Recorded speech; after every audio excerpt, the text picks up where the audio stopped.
పానీపూరి అని ఉంటుంది, ఒక పవిత్ర పదార్థం.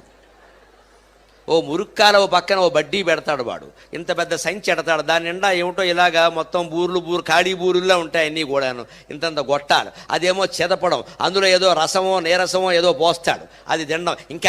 ఇంకా వై అన్న. వాడి చెయ్యి పవిత్రం, ఆ పానీ పవిత్రం, ఆ పూరి పవిత్రం, ఆ సంచి పవిత్రం, ఆ గరిటె పవిత్రం, పక్కన మురిక్కాలవో పరమ పవిత్రం. మన ఆరోగ్యాలు ఏమైనా బాగుంటాయా? రుచి ఒకటే కాదు, రుచితో పాటు శుచి ఉండాలి.